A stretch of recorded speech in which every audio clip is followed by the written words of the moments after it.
Olá pessoal, tudo bem? Bom dia! Na aula de hoje nós vamos começar a falar sobre a Europa, então a gente vai falar sobre a localização, alguns aspectos demográficos e econômicos. Vamos relembrar então os nossos continentes, né? Vamos localizá-los, isso tem que estar na ponta da língua de vocês.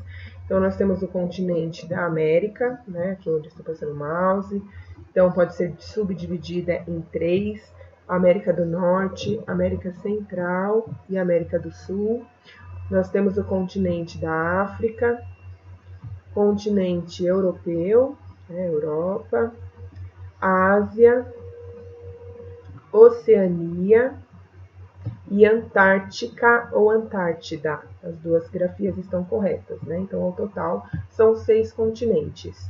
Vamos lembrar também, né, o meridiano de Greenwich, que passa, né, bem no centro da Terra, então aqui nos arredores de Londres, né, que é o Observatório de Londres, que foi definido, né, foi convencionado, foi feita essa convenção, essa linha imaginária, que é o meridiano de Greenwich, que começa aqui com 0 graus e vai ser importante para a gente marcar os fusos horários, né? Então, aqui a cada 15 graus a leste vai somando, né, uma hora a partir de 0 graus, então de 15 em 15 graus vai somando uma hora, e aqui a oeste vai diminuindo uma hora, né, nos fusos horários dos países.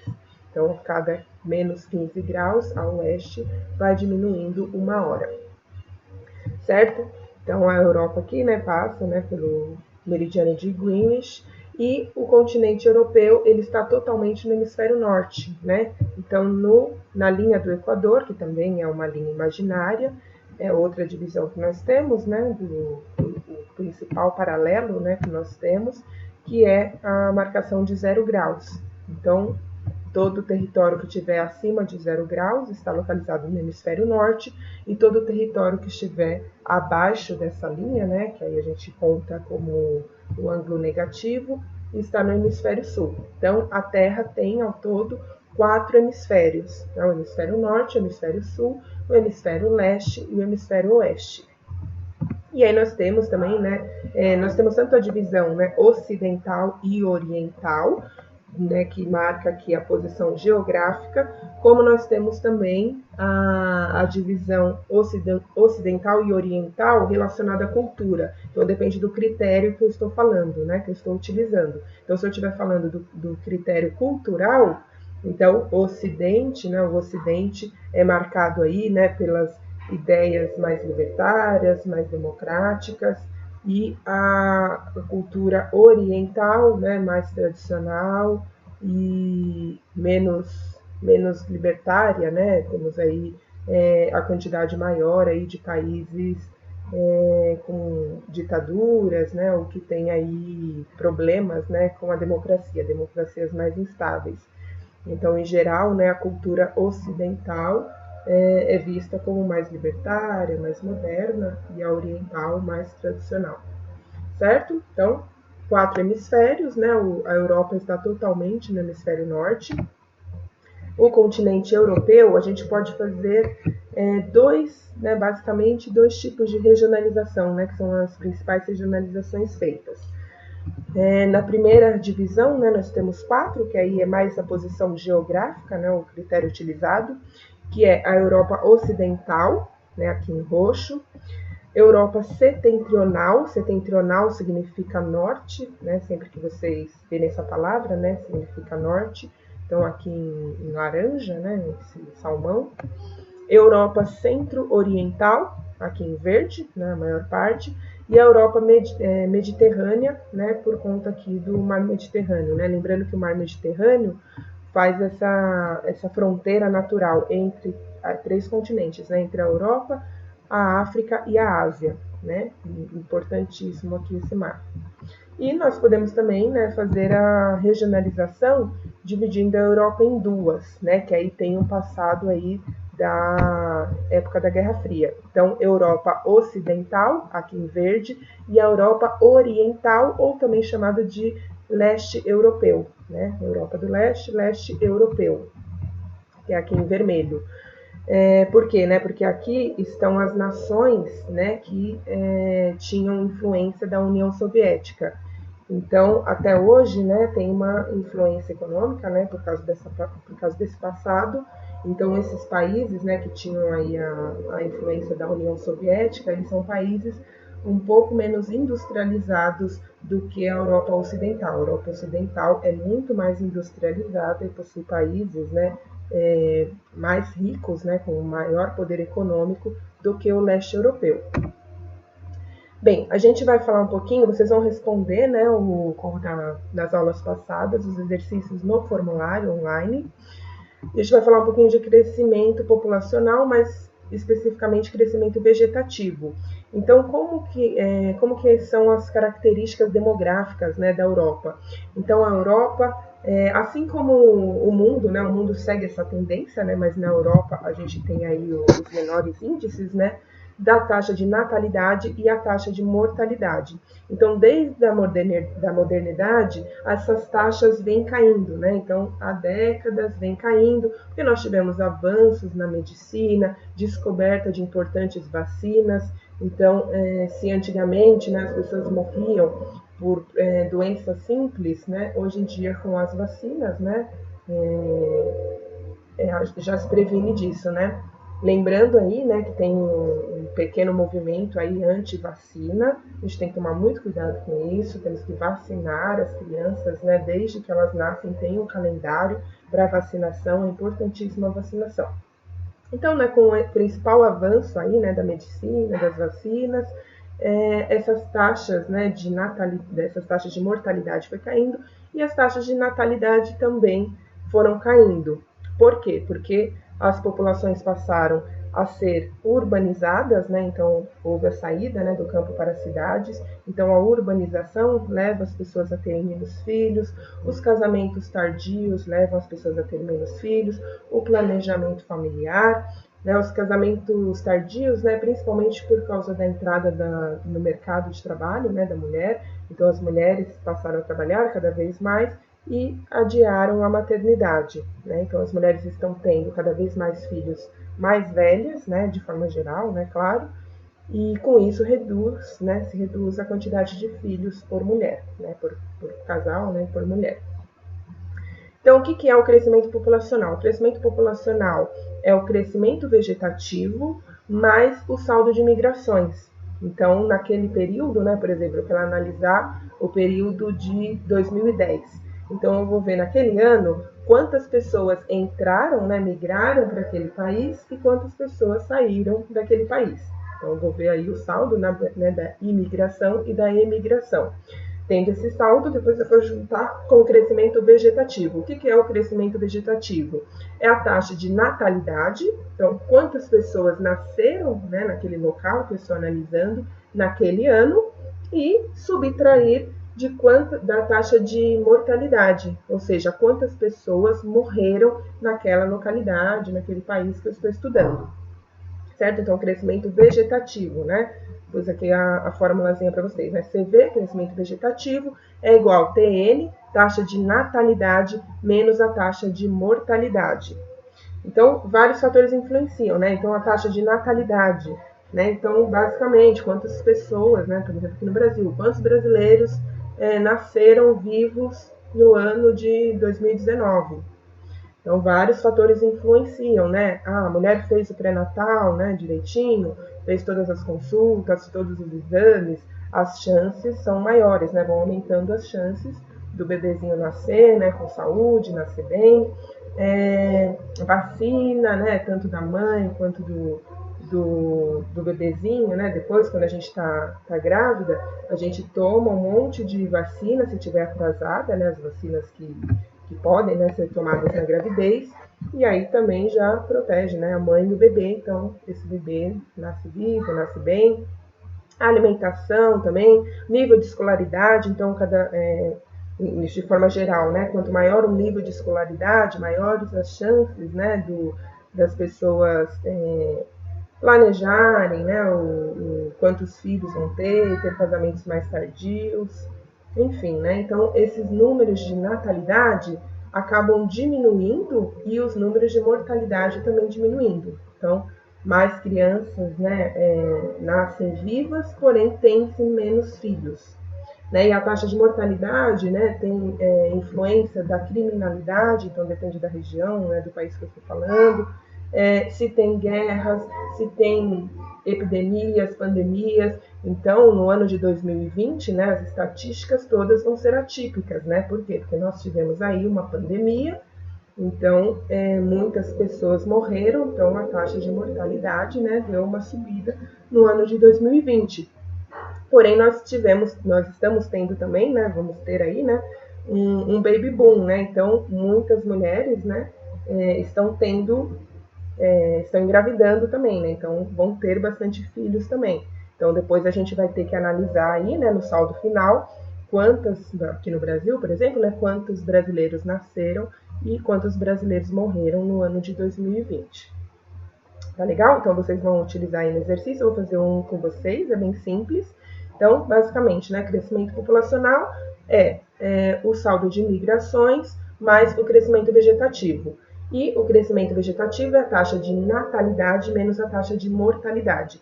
E a Europa, né, assim como os países desenvolvidos, né, a Europa tem um grande número, né, de países desenvolvidos, eles possuem a taxa de natalidade baixa, né, alguns países têm até a taxa de crescimento vegetativo negativo, como a gente vai ver, e a taxa de mortalidade também é baixa, né? Então, estão nascendo, né, cada mulher lá, tem países, né, que o crescimento vegetativo é negativo. O que significa isso, né? A população ela não está sendo reposta.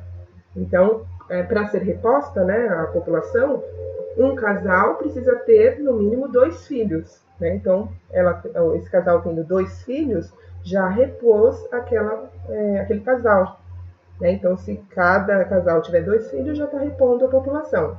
Agora, se cada casal tiver 3 filhos, está tendo mais, está repondo a população e está tendo aí um saldo, né, a mais desse um filho que tá a mais, né, da reposição. Agora, se o casal passa a ter um filho, em média, então não está repondo a população. Então, esse crescimento, né, ele vai estagnar e ele vai começar a ser decrescente, vai começar a ser negativo. E a Europa, né, então, alguns países, eles têm que tomar algumas medidas, né, para a população, para incentivar a população a ter mais filhos, né? No passado, a imigração, ela começou a ser incentivada, né, para tentar aí aumentar, né, a população, porque as mulheres estavam tendo poucos filhos. Porém, né, com o crescimento, né, da xenofobia, né, dos diversos movimentos nacionalistas que começaram a crescer na Europa, eles começaram a limitar, né, as fronteiras. Hoje, os países, né, os principais países aí que são destinos, né, dos migrantes, eles possuem um autocontrole de suas fronteiras. Então, a migração que ela é bem-vinda, né, geralmente são de pessoas mais escolarizadas, pessoas brancas, pessoas que, né, possuem a cultura ocidental. Então, nós temos aí um movimento ainda, né, grande, nacionalista e de xenofobia. Né? Xenofobia, o ódio, a aversão à cultura diferente, que isso acontece tanto de um país para outro, né, então dos imigrantes, né, que estão dentro daquele país, mas também acontece de forma regional, né, aqui no Brasil tem brasileiros que possuem xenofobia com os nordestinos, com os nortistas. Então, até hoje ainda nós temos algumas pessoas, né, têm esse sentimento aí de aversão a culturas diferentes. E no Brasil também há xenofobia contra algumas etnias, né, alguns imigrantes de algumas etnias. Então, vindos aí do Haiti, da Venezuela, Moçambique, Angola, né? Então tem uma razão histórica aí, né, de racismo. Então, geralmente quando o migrante ele é de origem negra, ele não é bem aceito, né, pela população brasileira, a gente sabe disso. E quando o imigrante ele é branco, né, ele é vindo da Europa ou dos Estados Unidos, enfim, né, de algum país aí de cultura branca, de origem, né, desculpa, de etnia, né, origem branca, ele é muito mais aceito, até bem-vindo aqui no Brasil, certo? Então, vamos ver o que vocês vão ter que fazer, né? Então, eu trouxe aí alguns países, né, Alemanha, Itália, França, Rússia, Brasil, México e Bolívia. Então, eu trouxe aí os dados de 2018, da taxa de natalidade e da taxa de mortalidade. E eu quero que vocês, né, lá no formulário, escrevam o crescimento vegetativo de cada um. Né? Como a gente tem uma limitação, né, no formulário, então eu coloquei lá, né, A, Alemanha, B, Itália, eu pus lá por letras, aí na hora da resposta vocês colocarem A, aí vocês coloquem lá o crescimento vegetativo, B, coloca, C, tá bom? Por país, aí vocês colocam por letra, que nem eu coloquei lá no formulário. Lembrando aí também, né, eu coloquei a Rússia, vamos voltar lá no mapa, né? Então, ó, a Rússia faz parte, tanto a Rússia, né, quanto, deixa eu pegar esse outro mapa aqui, não tá legal, né, mas esse aqui tá um pouco embaçado, mas tá maior. A Rússia, ela tanto faz parte, né, geograficamente, né, da Europa quanto da Ásia. Então, a menor parte da Rússia, ela está localizada no continente europeu. Então, aqui, ó, Rússia, né, parte europeia, né, essa parte aqui, né, a maior parte dela pertence à Ásia. Então, a menor parte da Rússia pertence à Europa, assim como a menor parte da Turquia, aqui embaixo, ó, em rosa, a menor parte da Turquia pertence à Europa e a maior parte pertence à Ásia. No caso da Rússia, embora a menor parte dela pertença ao continente europeu, a maioria da população reside nessa porção. Então, o território está em menor parcela no continente europeu, porém, a maior parte da população da Rússia está no continente europeu. Então, voltando lá. Então, aqui eu pus a Rússia, né? Então, a Rússia, a gente tem que lembrar, né, que a maior parte da população é europeia, porém, né, a menor parte da Rússia está no continente europeu. Então, quando a gente fala da Rússia, né, a gente tem que localizar antes qual parte da Rússia a gente está falando, para saber se a gente está falando da Europa ou da Ásia. Então, vamos lá fazer a continha, né? Vou fazer aqui a Alemanha com vocês, para mostrar como vocês têm que fazer. Basicamente, é uma conta de subtração. É bem tranquilo. Então, a Alemanha, né? A Alemanha em 2018 teve uma taxa de natalidade de 9,50%, né? Então, aqui está em dados relativos e não absolutos. Lembra da aula lá atrás, lá no começo? Então, dados absolutos é a quantidade total. Então, por exemplo, se esses 9,50%, vamos supor que significasse aqui 12 milhões de habitantes, sei lá, chutando aqui um número. Então, o número total, por exemplo, de taxa de natalidade seria 12 milhões. Então, 12 milhões nasceram naquele ano, naquele país. Agora, aqui eu estou falando de dados relativos, né? Então, está aqui em porcentagem. Então, é uma porcentagem com base na quantidade de pessoas daquele país. Então, 9,50% da população total daquele país, no caso, a Alemanha. Um dado relativo. Por que um dado relativo? Porque aí eu consigo comparar com outros países. Se eu usar o dado absoluto, fica uma comparação desigual, desleal, né? Então, eu tenho que transformar isso em dado relativo, em porcentagem, para eu poder comparar com outras nações. Então, a Alemanha possui aí uma taxa de natalidade em 2018 de 9,5% e uma taxa de mortalidade, ou seja, né, quantas pessoas morreram naquele país esse ano, de 11,50%. Então, reparem, né, 9,5% e 11,5%. A taxa de mortalidade é maior do que a taxa de natalidade. O que vai acontecer? Esse crescimento vegetativo vai ser negativo. Então, ó, basicamente, vocês vão fazer essa continha. 9,5, né, 9,50 menos 11,50. Quanto dá isso? Menos 2. Então, deu negativo. O que significa um crescimento vegetativo negativo, decrescente? Significa que a população daquele país não está sendo reposta. Pelo contrário, esse crescimento está sendo decrescente, está sendo negativo, certo? Então, menos 2. Aí é só vocês colocarem A, né, lá no formulário, menos 2. E aí vocês vão fazer a mesma coisa para os demais países. E aí, depois que vocês finalizarem, aí vocês verifiquem lá, né, façam uma comparação aí, né, dos dados de crescimento vegetativo da Alemanha, Itália, França e Rússia, né, E compara aí, né, eu pus aqui 3 países latinos, né, compara aí com os dados do Brasil, do México e da Bolívia. O Brasil, ele tem um crescimento vegetativo um pouco maior, né, vocês vão ver, que esses países europeus, porém, ele está cada vez mais diminuindo as taxas de natalidade e mortalidade. Então, ele tem índices próximos a países desenvolvidos. Está um pouquinho acima ainda, mas está bem próximo a esses países, tá bom? Lembrando que a Rússia, né, não é um país desenvolvido, é um país em desenvolvimento, faz parte aí da BRICS, né, juntamente com o Brasil. E o segundo exercício, né, atividade 2, que vocês vão fazer aí no formulário, eu dei para vocês essas 4 pirâmides etárias.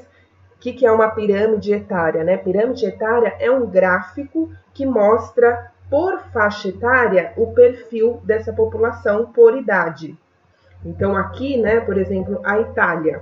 A Itália, né, nesse gráfico aqui que eu dei, então tem aqui toda a população, né, de 0 anos até mais de 99, né? Então, como que é configurado aqui na Itália, né?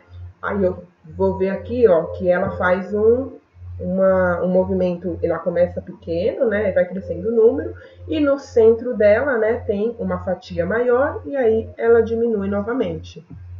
Então, ó, vamos verificar aqui. Então, o primeiro, aqui na base, a primeira faixa etária é de 0 a 4 anos. Então, de 0 a 4 anos, cadê o mouse aqui? De 0 a 4 anos, nós temos 2,1, né, tá um pouquinho ruim aqui de ver, 2,1, né, da população masculina, né, de homens, e 2,0 aqui da população feminina. E aí, a faixa etária que mais tem, né, é essa aqui, ó, de 4, que é a porção masculina, e de 4,1 a porção feminina. Então, comparando aqui, por exemplo, com o Brasil, olha, já tem uma configuração diferente.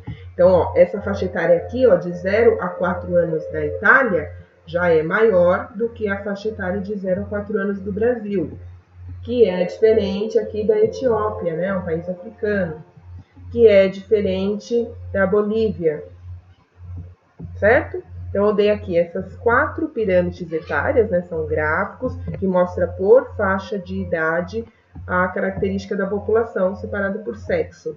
Tá? Então, separa por sexo, separa por idade. E aqui, né, no topo, tem a população total de cada país. Então, a Itália possui cerca de 60 milhões de habitantes, o Brasil possui cerca de 209 milhões de habitantes, isso aqui no ano de 2018, tá, gente? Todos esses são no mesmo ano.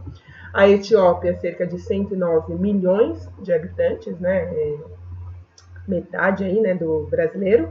E a Bolívia, 11 milhões de habitantes, né? O país com o menor número de habitantes. Tá bom? E aí eu trouxe aqui o da Alemanha, né? Então, um pouco maior para a gente conseguir ver. Então, a população da Alemanha, né, em 2018, era cerca de 83 milhões de habitantes. E, ó, por faixa etária, né? Então, aqui de 0 a 4 anos, nós tínhamos 2,4% da população estava nessa faixa etária de meninos e 2,3% de meninas, né, nessa faixa etária. E aí, qual é a faixa etária com maior número de habitantes desse gráfico, dessa pirâmide etária? Aí é só ver qual que é maior, ó, que é essa daqui, ó, 4,2 e 4,2, ó, empatou, né, homens e mulheres.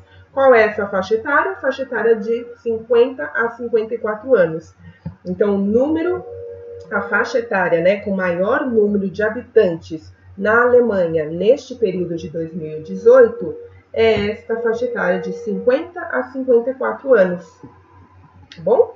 50 a 54 anos, o que significa isso? Uma população um pouco mais velha, né? Então, nós não temos tantos jovens, né? A faixa etária dos jovens, né, um pouco menor do que a faixa aí das pessoas mais velhas. O que vai acontecendo, né? Nesses países com esse perfil de faixa etária, né, com uma população mais velha, significa que tem poucos jovens, né, jovens não, né, poucas pessoas economicamente ativas, né, que estão ali trabalhando efetivamente, e tem muitos idosos, né, já aposentados, e isso vai criando um problema previdenciário, né, então têm uma parcela menor da população sustentando essa maior parte da população.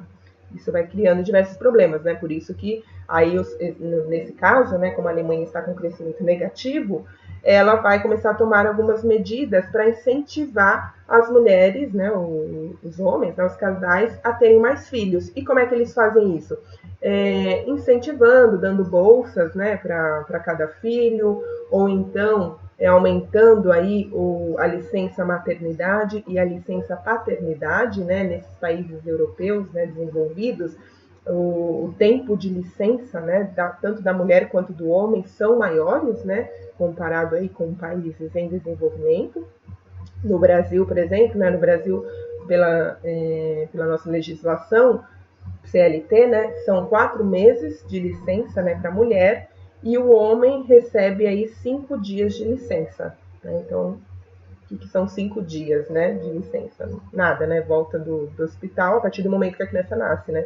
Então, aí o casal fica aí 3 dias no hospital, aí volta para casa, tem mais 2 dias aí para o homem. E para a mulher tem 4 meses, né? Sendo que a Sociedade Brasileira de Pediatria, né, recomenda o aleitamento materno e exclusivo até os 6 meses de idade, ou seja, né, 6 meses amamentando, né, no peito. Então, a mulher que escolhe amamentar no peito, ela dá 4 meses, ela tem que voltar a trabalhar. E aí ela vai ter que procurar aí uma creche ou pagando alguém para olhar o filho e vai ter que administrar essa amamentação. Ou ela vai tirar, né, recolher o leite com a bombinha para outra pessoa dar esse leite, ou então ela simplesmente vai interromper a amamentação, né, que é importantíssima aí para a saúde e desenvolvimento do bebê. Enfim, e aí nesses países desenvolvidos, tanto a licença maternidade quanto a paternidade, ela é muito maior.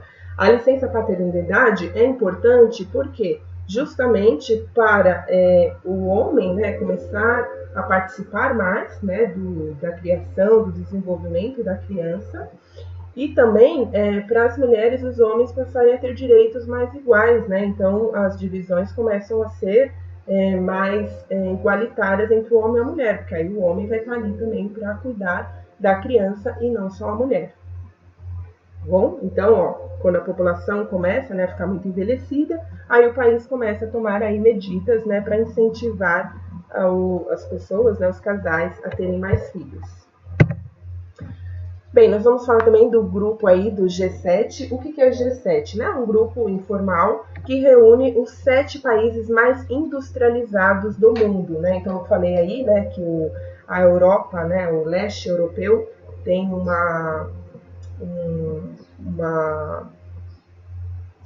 fugiu a palavra, daqui a pouco vem.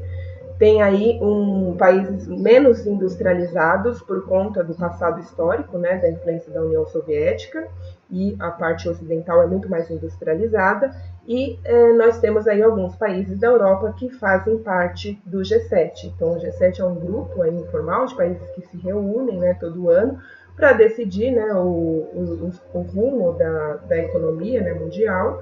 E os Estados Unidos, né, somado aí, né, esses países europeus, vou falar, mais os Estados Unidos, o Canadá, o Japão, e aí os países europeus, né, Reino Unido, França, Itália e Alemanha. Então, esses 7 países compõem esse grupo dos 7, né, o G7, conhecido como G7. Nós temos aí também o G20, né, mas mistura aí outros países, né, mas os mais industrializados do mundo são esses 7. E em 2014 a Rússia chegou a entrar, né, e aí transformou-se de G7, né, passou para G8, porém ela em 1997 a Rússia entrou, porém em 2014 ela foi retirada do bloco por sanções, porque ela anexou a Crimeia, não sei se vocês lembram, né, daquele fato, em 2014. Ela anexou a região da Crimeia ao seu território, e aí ela sofreu sanções por isso, então ela foi retirada e aí dissolveu-se, né, o G8 e voltou a ser o G7, né, o grupo dos 7. Bom, Como que é a agropecuária, né, da Europa? Então, de modo geral, né, obviamente, mas como é um país, como é um continente com países bastante industrializados, a agropecuária ela também é bastante moderna e ela é realizada de forma intensiva, né? Então, o que significa a agricultura, né, e a pecuária, né, a junção aí, a agropecuária intensiva e extensiva, né? Lembrei qual que é a diferença? A intensiva, né, nessa primeira foto aqui, né, no caso da agricultura, é aquele modo de produção, né, de criação, que é mais tradicional. Então, ela é feita ali com as pessoas, né? As pessoas plantam, as pessoas colhem, não tem uso, né, de tecnologia, geralmente não tem uso de pesticidas, herbicidas, não tem um controle maior, né, sobre as pragas. Então, a agricultura intensiva já é o oposto. Então, a agricultura intensiva, né, representada aqui por essa foto ao lado, são utilizadas técnicas mais avançadas, né? Então, é usada tecnologia de ponta, aí no caso da Europa, são utilizados maquinários para realizar, então precisa de menos pessoas no campo, né? Porque uma máquina faz o serviço aí de muitas pessoas, tem um controle maior sobre as pragas, né? Então, é utilizado aí os pesticidas, herbicidas, né?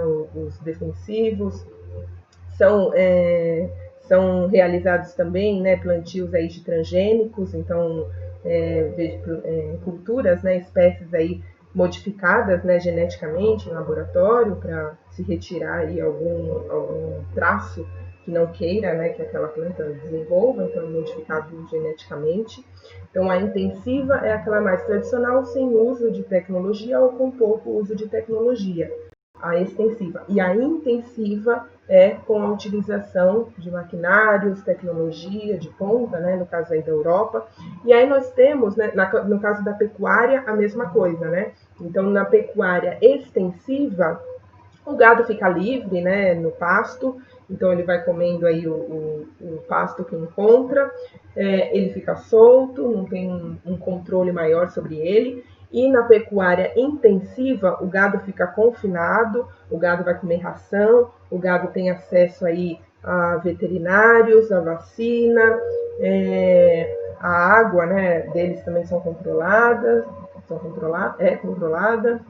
O que mais? E tem aí eles ficam confinados em uma área menor, né? A pecuária extensiva, eles estão soltos numa terra, né, de grande proporção, né, numa grande extensão de terra. A mesma coisa a pecuária extensiva, né? Então são usados aí um número aí extenso, né, de terras, e a intensiva já é feita de forma mais controlada, né, aumentando aí a produtividade. Então, a produtividade da agropecuária, né, que junta aí a agricultura e a pecuária intensiva, é muito maior, né, do que a agropecuária extensiva. Certo? E aí nós temos aí formas híbridas, né? Então nós temos aí tanto a agricultura quanto a pecuária semi-extensiva e a semi-intensiva, que vai usar algumas dessas práticas. Né? No caso aí que a gente está falando do continente europeu, né, desses países aí mais industrializados, a forma é intensiva, né? Mas nós temos aí alguns outros países que usam formas híbridas. Gente, dúvidas, vocês vão lá no formulário agora, então vocês vão responder, né, algumas questões sobre o continente europeu, vão responder aí sobre alguns aspectos demográficos, então façam aquela continha bem básica, se vocês tiverem dúvida, vocês me mandem.